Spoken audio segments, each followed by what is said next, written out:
Welcome back to Uncut Music Interviews. I'm Tim Pendergrass again. I got one more episode for you, and this was one of my favorite interviews I ever got to do. Was Burton Cummings from the Guess Who. This was in October of 1997, and he was just promoting this up close and personal kind of a acoustic unplugged album that he did and a tour that he did, and he sounded great. It was at the Coach House in San Juan Capistrano, California. And I got to tape the entire concert, which hopefully I'll be able to show that in another segment. But the cool thing was, he said, let's do the interview after the show so then I'm not all talked out. And so we got up there after the show, got up on stage over the shoulder of his piano, and the first thing he said was, hey, can I have just 30 seconds to show my manager something? And this was his manager from 20, 30 years, and he played an entire new song for him. Taperer. You got about 30 seconds I can spare here? I'll play you a little of this. I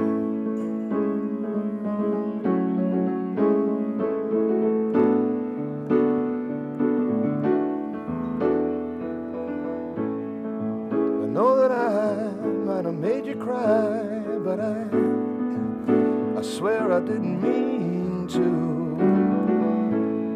to. Stormy days and my wicked ways, well, just phases that we've been through. So I'm going to cut that a little bit short just because I don't want it to get flagged on YouTube as music and all that stuff. So anyway, he was so nice. He had great answers to every question, as you'll see, talking about Ringo Starr and Randy Bachman and how the songs came about. He sat there and played for me. I mean, it was amazing. 1997, Burton Cummings from the Guess Who. Fear that has never left me.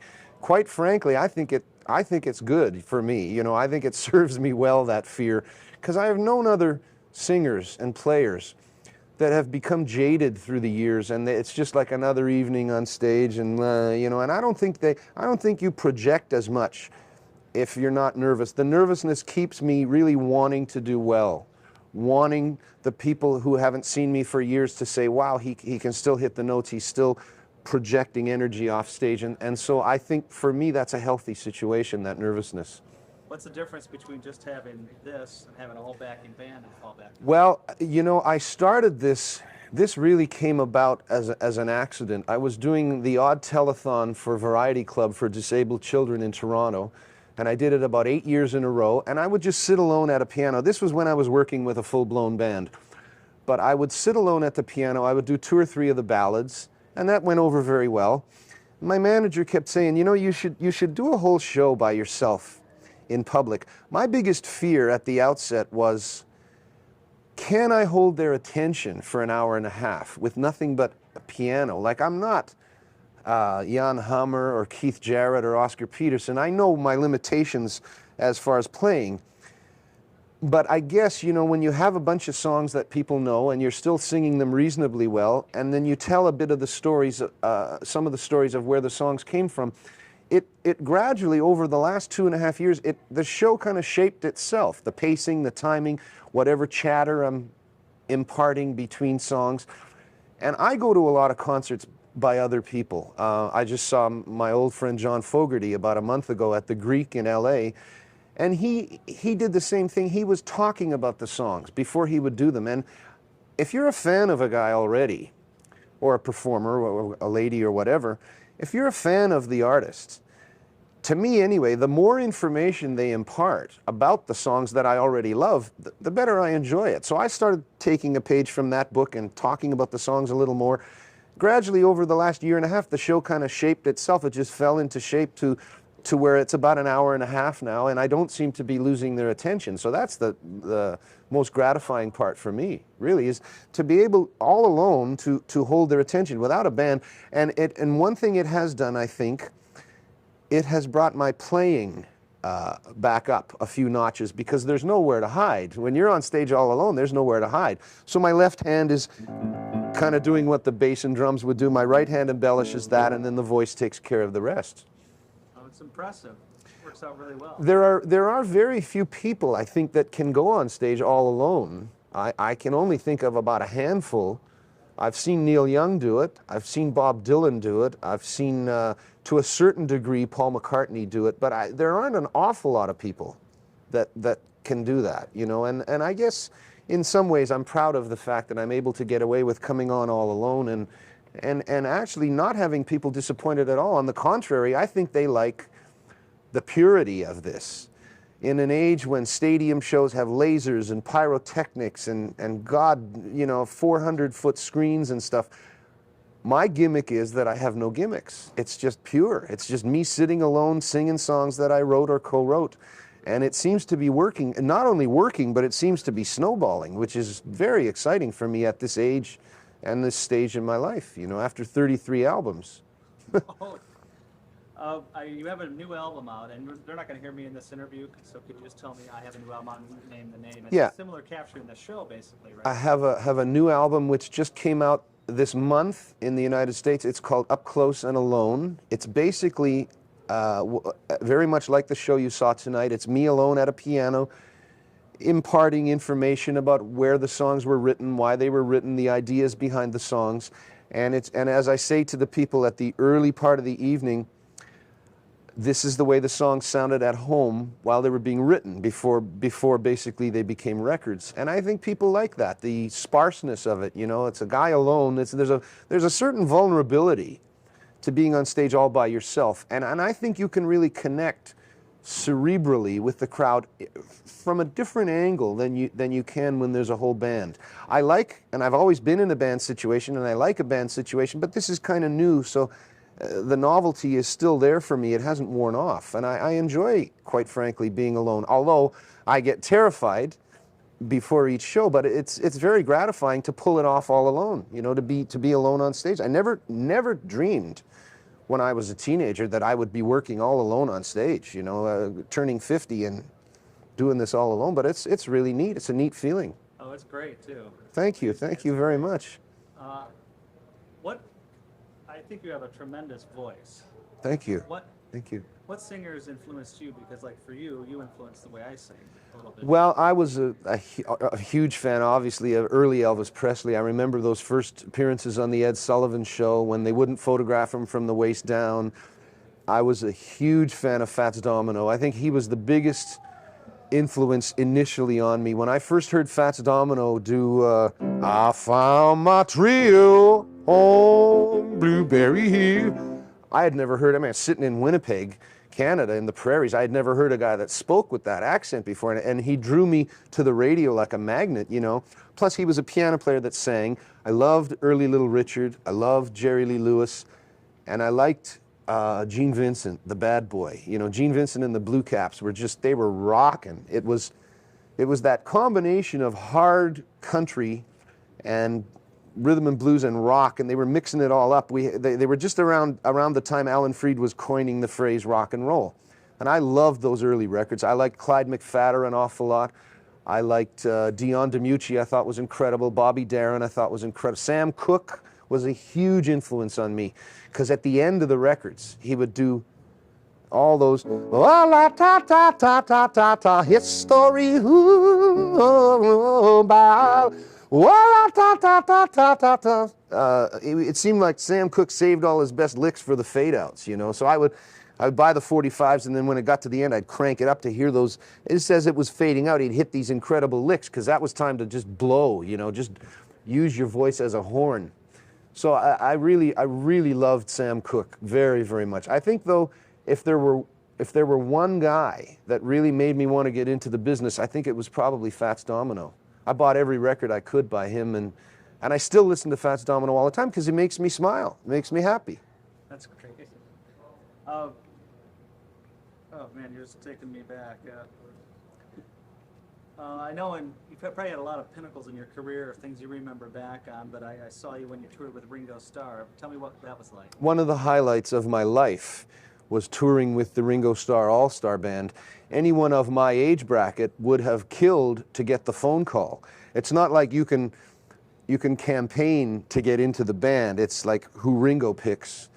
The prerequisites were that you had to be a lead singer who also had a history of hit records, and so I qualified. And then they also needed a keyboard player, so I qualified on all three. I guess it was between Eric Carmen and me, and maybe I had a few more big records than Eric Carmen, so I got the call. when I first came home that day and listened to my answering machine, I heard this voice sing, "Hello, Bert, and it's Ringo, and we're going out with the all-star band. We'd love you to play keyboards and sing. Give us a call back at this number, will you?" And I thought, honest to God, I thought it was some guy, some friend of mine, musician prankster, playing a cruel joke on me, doing a pretty good Ringo imitation. So just for the hell of it, I phoned the number. Ring, ring, ring, hello, and it was him on the other end of the line. I mean, it was incredible. We had Timothy Schmidt and Joe Walsh from Eagles. We had Todd Rundgren, Nils Lofgren, Dave Edmunds, Ringo and his son Zach on drums, myself on keyboards, and Timmy Capello from Tina Turner's band. It was really and truly an all-star band. It was great, and the power of the set list was astounding, because every record was, we'd go like from Yellow Submarine into Rocky Mountain Way into American Woman into I Hear You Knockin', into Hello It's Me, into you know, a little help from my friends. Joe would do In the City, I would do No Time. I mean, it was, you know, it's just like hitting the audience in the face one time after the other, you know, and they went home. The audience invariably went home exhausted from cheering and jumping up and down. It was a wonderful experience. We traveled in our own private plane for about 7 months, and Ringo was just magical to sit and talk with about the White Album and Abbey Road and Sgt. Pepper and all the John and Yoko stories, and then we went and played Liverpool with Ringo.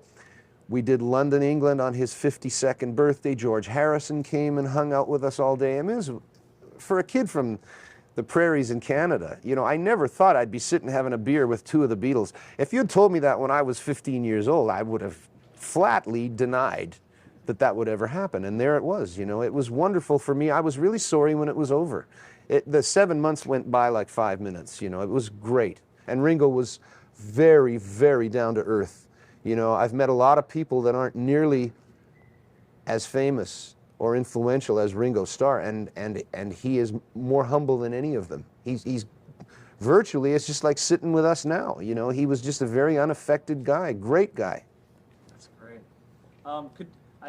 In your show, I know you tell a lot of stories about how the song started. Could you just tell a story again about how These Eyes? These Eyes, ironically, Randy Bachman came over with a guitar, but Randy plays a little bit of piano, and Randy had the riff. He played this for me.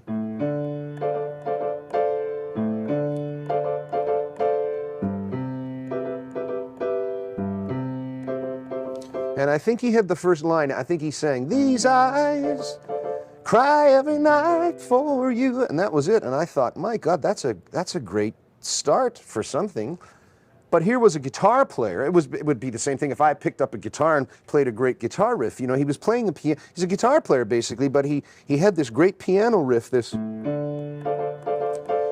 So he taught me that, and then I was able to play it. Then he picked up the nylon string guitar, and then my biggest contribution. Well, of course, I finished the lyrics from there, but that whole business in the middle was mine. That these eyes, the heart crying.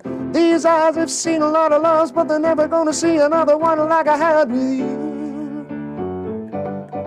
And that whole business in the middle was mine, and then I finished the lyrics, and it was just, we traded little pieces. He had the piano riff, and then I went,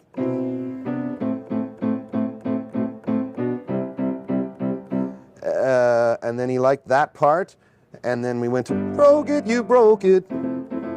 So we kept trading pieces, and it was literally finished in about half an hour. We had no idea the impact it was about to have 6 months later, and it changed our lives forever. It's been played now 2 million times on the radio, which really, there are only about 100 songs, I think, ever that have passed the 2 million mark. Many have been played 1 million times, but you get up into that 2 and 3 million, and there's very few, you know. So it really was a classic hit record, you know, and I'm just proud as hell to have my name underneath it as a writer. Wow. When you went from the Guess Who and then went solo, I know probably we talked about in Stantall. Yes. How it's like scary for you. Oh yeah. Else. But it seemed to me, I was fairly young at that time, but my oldest brother was all Guess Who, and I knew all that stuff, but then it was all of a sudden like you were bigger than ever, to me. Because Stand Tall. Oh, Stand Tall was huge. Because it was a ballad, it got played on so many stations across the board, you know. It got played on the hard rock stations as it climbed the charts, but it got played on all easy listening stations, all the kind of softer stations. It did extremely well in Australia. It got played all over Europe. It was a monster in Canada. I mean, you can't even imagine how huge that was in Canada for me. And when Stand Tall came out, it was funny. You know, I had won all the Juno Awards, which are the Canadian Grammys. I had won all these Junos for years and years as part of the Guess Who. Then when I went solo, I qualified as the top new male vocalist, and because Stand Tall was so huge, I also qualified as best male vocalist of the year. I won them both that year. So the early part of the evening, they said, and the top new male vocalist, and the winner is Burton Cummings. So I go up, thank you very much. I technically qualified, even though I'd done about 16 albums by then. Then came top male vocalist of the year. I won again. Went back up, and out of my mouth came, and I wasn't rehearsed, I opened my mouth to get the second award, and I said, and I've seen the videotape since, and it's so ridiculous, because I opened my mouth, and out came the sentence, don't let anyone ever tell you that things don't happen fast in Canada, because in 70 minutes I went from best new male vocalist to best male vocalist of the year. Thank you very much, and walked off the stage. Big cheer for that. It's just one of those moments. You know, I was so flabbergasted to get them both in that night. So, yeah, Stand Tall really, for being the first single with Burton Cummings as the artist on it, it certainly took away some of the fears, you know, of being solo. Oh, that's great. How are we doing on time? Are we okay? Yeah, we're fine. Great. And then in '83, I remember seeing a laser disc of a show you guys did. You must have got back together. So guess who? I think it was '83 or '84. Yes, we did a reunion with Bachman, Cale, Peterson, and myself. The original four that did These Eyes up to American Woman.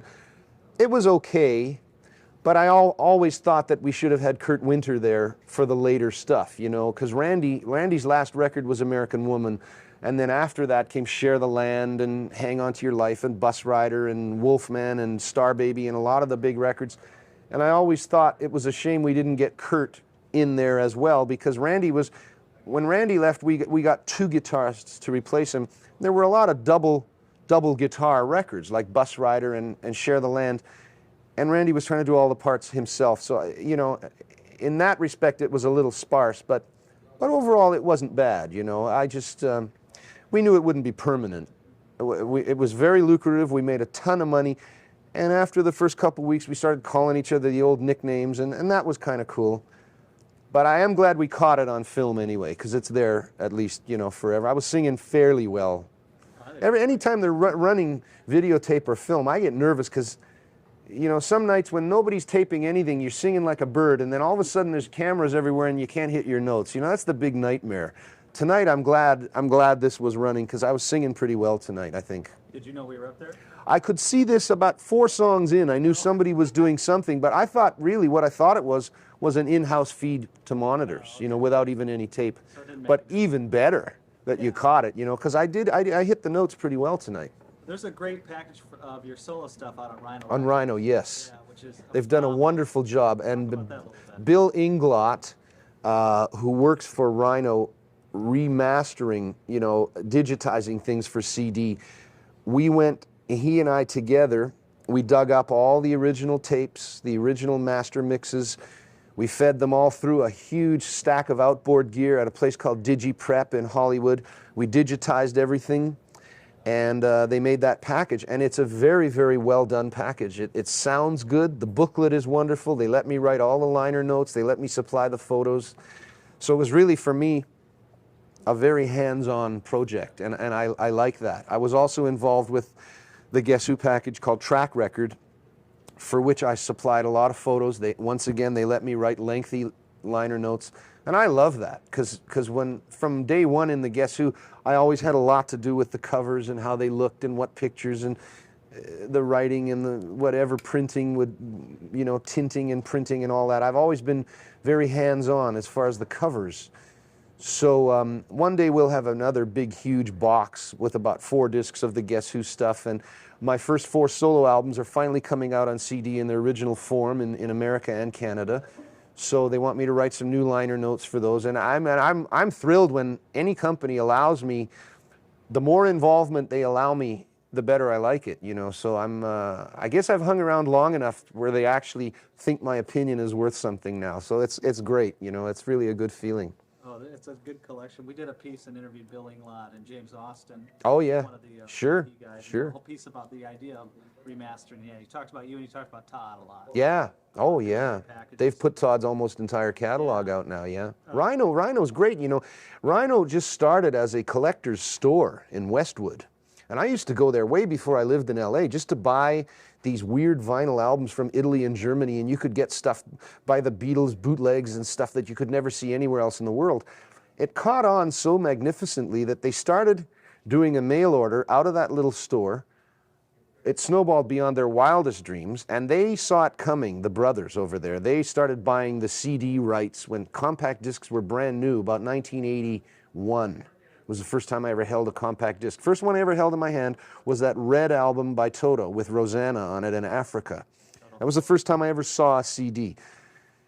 Well, the Rhino people were already buying the rights to CD reproduction at that point, and they smelled it coming, and they were very, very smart, because look at their catalog is thicker than a Playboy magazine now, and it's all great stuff. You know, they have a wonderful, the doo-wop boxes and the Little Richard stuff and John Sebastian solo stuff and Spoonful and, you know, all that stuff that's so hard to find. They have a great catalog. Oh yeah, I love it. Like you said, every time it has Rhino on it, I usually go, "This has got to be." Oh, absolutely. You know it's going to sound good, no matter what. It's going to sound great. Yeah. Richard compilation is awesome. Sensational. Yeah. Absolutely. Keep a Knockin' and stuff by the Light of the Silvery Moon never sounded that good. And I had all the vinyl 45s. They never sounded like that, though. Let me ask you, what is it like being famous? You know, it's been so long for me. Being famous has been so long. Since I was about 15 in my first band, the Devrons in Winnipeg. We were treated like gods when we were still high school kids. It's been so long that I almost don't know any other existence. I've been recognized for, you know, well over 30 years. I don't know. It's just my life. I get up in the morning, I go to the market, people know who I am, you know. I've never thought of it otherwise. It has its perks and it has its drawbacks. If I'm in a long line at an airport, somebody recognizes me and say, "Oh, Mr. Cummings, come right this way." It's great. On the other hand, if you're out having dinner and people are staring, watching every bite you eat, it's very intimidating. So it's a double-edged sword. But for the most part, it was something I chased and that I wanted to happen. So it's cool. It's okay. You know, it's nice to be in the big book of #1 singles and be thought of in the same breath as some of my favorite singers. If I weren't famous, I never would have met Jim Morrison and known him. I never would have known John Belushi. I never would have known Frank Zappa. I knew all these people. Got to meet most of my heroes, you know. When I first met Paul McCartney, he actually knew who I was. That's enough for me, you know. It's great. It really has been good for me, you know. It's been a big plus for me. Okay, one last question is there any weird stories about who you've ever been paired with, or you opened up for some weird band where it's just laughable today? Gosh. Nothing that stands out? No, I remember seeing a show, though, by a very unlikely pairing in Winnipeg, where The Who opened up for the Monkees. That was pretty bizarre. But, I mean, I can't remember playing. We played a lot of... I think the overall memory, which jumps to the fore mostly for me, was the 1969 Seattle Pop Festival. We played all 3 days. It was 160,000 people, and we played with the Doors and Led Zeppelin and the Byrds and Procol Harum and the Charles Lloyd Quartet and Frank Zappa and the Mothers and Alice Cooper and the Youngbloods and Chicago and on and on and on. It was incredible. And that was really a joy for me, those 3 days, because we got to play. Not everyone played all 3 days. And Chuck Berry and Bo Diddley and Ike and Tina Turner Review, and every act that came on for 3 days and nights was sensational. The overall memory, and I saved the poster from that, and that's my really staunchest memory of the most fun I ever had. As far as weird pairings, I can't really think of any. Except, well, when I first went solo, I had the same manager as Alice Cooper.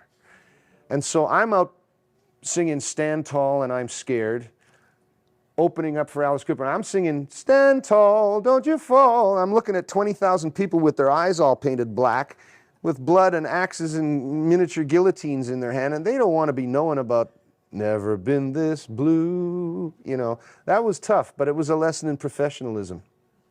That's perfect. Thank you. One last thing. Okay. Bert, just hold that up and say something about your new record. Oh, sure. They're going to look at, edit it in somehow. Yeah, I definitely will. This is my new disc. It just came out within the last few weeks. It's called Up Close and Alone.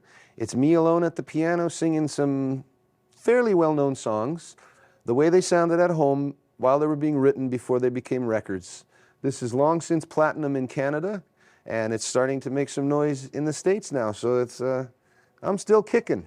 This is fun, making records. I love making records. Very cool. Thank you. Thank you. Thanks very much, man. Yeah. I know that I might search the world and never find a prize like you. And as I look at you now, I'm falling all over again.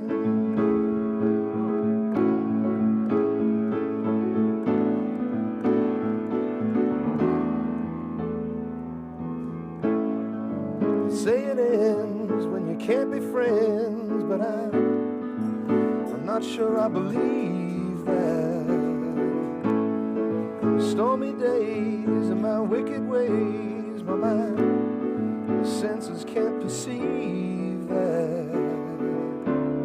I know that I might search my life and never find a prize like you. And as I look at you now, I'm falling all over again, yeah. And as I look at you now, I'm falling all over again.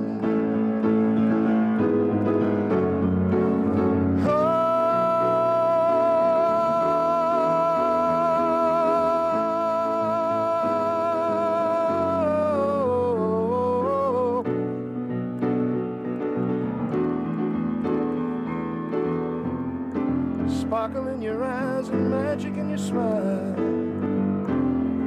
You make me walk that extra mile. Untie your hair and let it flow. We can make the fire start to grow.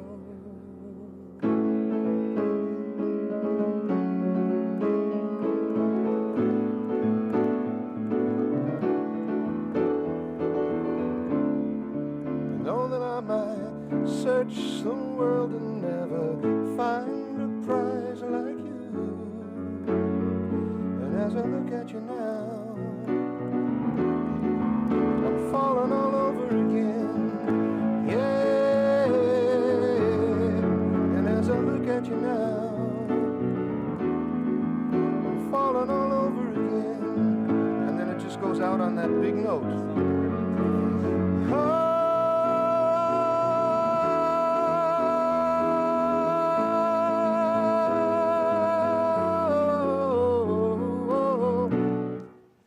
Best song you've written in 10 years. thank you. That's a hit. Thank you, It's sir. the best lyric you've